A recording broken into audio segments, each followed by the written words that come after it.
मोहम्मद फयाज ने लिखा है, गुरुजी क्या ट्रुथ को हम अपने परसेप्शन से देख सकते हैं? मतलब हर एक पर्सन का परसेप्शन अलग होगा तो उनके लिए ट्रुथ की डेफिनेशन बदलेगी। इस पे कुछ कहें। लेकिन जो तुमने लिखा है कि अपना परसेप्शन, तो हर व्यक्ति का अपना परसेप्शन तो है ही है। ट्रुथ को देखने और समझने का हर व्यक्ति का अपना परसेप्शन है, अपनी डेफिनेशन है। डेफिनेशन तो बदलेगी, परिभाषाएं बदलेंगी, भाषाएं बदलेंगी, उसके जो सारे इनपुट हैं वो बदलेंगे, लेकिन अंतिम परिणाम नहीं बदलेगा। जैसे हम अलग अलग किस्म का भोजन अपनी अलग अलग चुनाव, अपनी अलग अलग अभिरुचि के अनुसार करते हैं, अंतिम परिणाम उसका है स्वास्थ्य, अंतिम परिणाम है शक्ति, शरीर मन की ऊर्जा। भोजन के बारे में सबका अपना परसेप्शन हो सकता है, ये खाना चाहिए, नहीं खाना चाहिए, ये अच्छा है, ये सात्विक है, तामसिक है, ये वो तमाम है देखिए हमारे समाज में। लेकिन उसको हम अंतिम परिणाम में कहाँ पर रखेंगे? अंतिम परिणाम उसका आएगा कि उसका एंड रिजल्ट आना चाहिए, स्वास्थ्य आना चाहिए, शरीर मन को शक्ति मिलनी चाहिए, ऊर्जा मिलनी चाहिए, तो भोजन का परिणाम आया। इसी तरह से सत्य है, सत्य को देखने के सबके अपने अपने चश्मे रहे हैं, अपनी अपनी परिभाषाएं रही हैं। परिभाषाओं में उलझना नहीं है, क्योंकि वो सब कहने के अपने तरीके हैं। धर्मों ने, धर्म ग्रंथों ने, मसीहाओं ने, पैगंबरों ने, बुद्धों ने, सब ने अपने ढंग से कहा है, कोई एब्सोल्यूट नहीं है। अगर कोई कभी ये कहे कि ये जो परिभाषा ये एब्सोल्यूट है, परम है, इसके आगे कोई तो वो सब स्टूपिड हो जाएगा, उसका कोई मतलब नहीं। हम बस ये कहेंगे कि ये तुम्हारे देखने का एक नजरिया है, और हर व्यक्ति का अलग नजरिया हो सकता है। हमको मतलब इस बात से है कि इसका अंतिम परिणाम क्या आएगा। अंतिम परिणाम अगर अखंडित शांति के रूप में आता है, अंतिम परिणाम अगर अकारण प्रसन्नता के रूप में आता है, अंतिम परिणाम अगर समग्र स्वीकार के रूप में आता है, अंतिम परिणाम आनंद और शुभता के रूप में आता है, संवेदनशीलता सचेतनता के रूप में आता है, तो सत्य को हमने एब्जॉर्ब किया।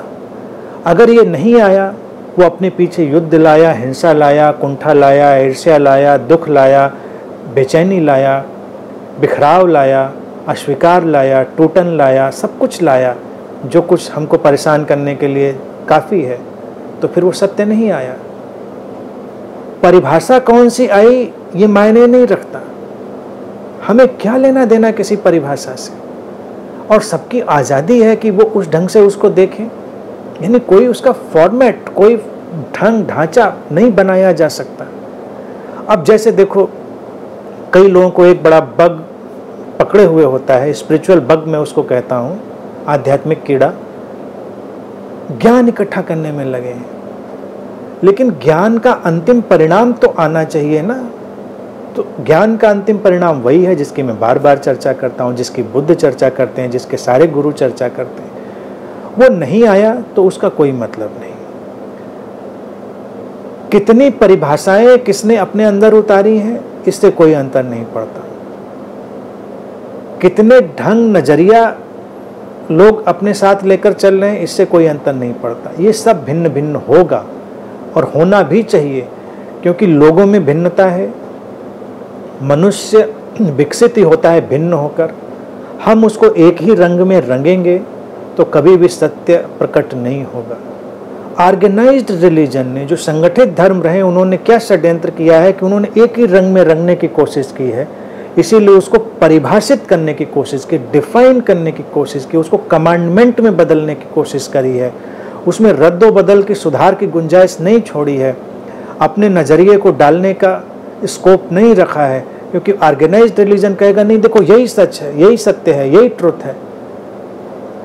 भारत में देखिए, भारतीय दर्शन बड़ा व्यापक है, बड़ा गहरा है। भारतीय दर्शन में कोई भी ऐसा फिक्स्ड फार्मूला नहीं। यहाँ जब हम जाएंगे बुद्धों की तरफ तो हर किस्म का कॉन्सेप्ट मिलेगा, हर किस्म की परिभाषा मिलेगी। लेकिन जब हर बुद्ध का हम एसेंस निकालेंगे तो हर बुद्ध का एसेंस वही होगा जिसकी मैं चर्चा लगातार करता हूँ। अखंडित शांति, प्रसन्नता, आनंद वगैरह वगैरह, बहुत सारे शब्द हैं, एक साथ उनको रखता हूँ बार बार तो आप समझ सकते हैं। तो वो परिणाम सबका एक है, एसेंस सबका एक है, तरीके सबके अलग अलग हैं, क्योंकि तरीकों से समृद्धि आती है, तरीकों से उसका फ्लेवर बढ़ता है।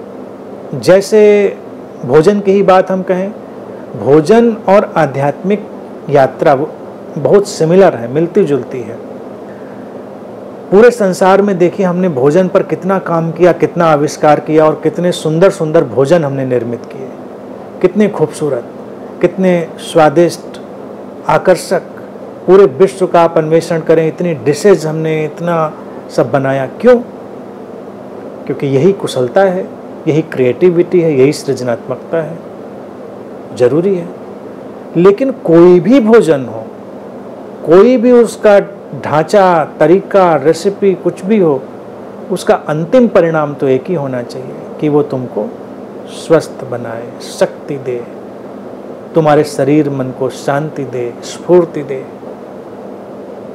अगर वो तुमको बीमार कर दे रहा है तो वो रेसिपी गड़बड़ हो गई, उसको हटा देना है, उसको निकाल देना है।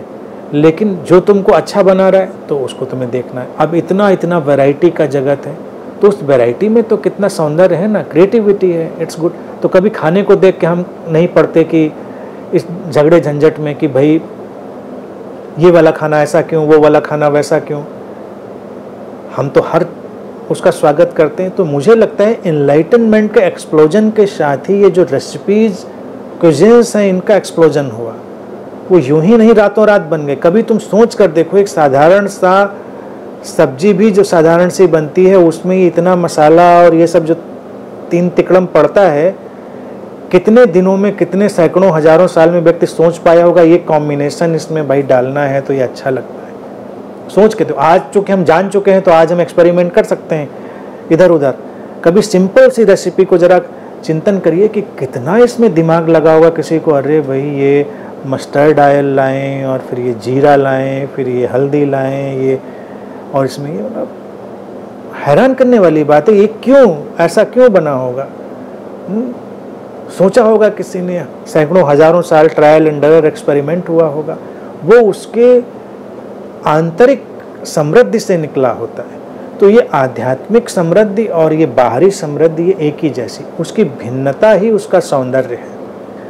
इसीलिए पर्सन टू पर्सन सत्य को देखने का ढंग फर्क होगा अलग अलग रेसिपी की तरह। और वो सुंदर है क्योंकि वो सारी इस टेबल को, जिंदगी की जो टेबल है उसको सुंदर बनाती है। टकराव नहीं है। अगर टेबल पे देखिए आप 100 डिशेज रख दीजिए तो किसी डिश की किसी डिश से लड़ाई नहीं है, या लड़ाई होती है, टकराने लगती है आपस में कि ऐसे कैसे है, अब इसके साथ तुम ये कैसे रख सकते हो, ये कैसे खा सकते हैं, या अब ये वाली स्वीट के साथ ये वाला क्यों। कोई नहीं, आनंद लेते हैं, आप लोग एंजॉय करते हैं चीज़ों को।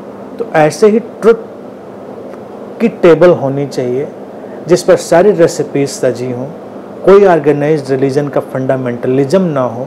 लोग अपने अपने हिसाब से पिक करें, एंजॉय करें, जिसको अच्छा लगे कहें नहीं मुझे तो ये वाला अच्छा लग रहा है। फिर टेस्ट बदल सकता है किसी का, वो बदल जाए। तो ये मनुष्यता के लिए शुभ होगा और यही उचित है। ये ऐसा ही रहेगा, ऐसा रहना चाहिए। And result is the main thing, उस पर ध्यान रखें। तो सत्य परिभाषाओं से नहीं, अंतिम परिणाम से तय होता है।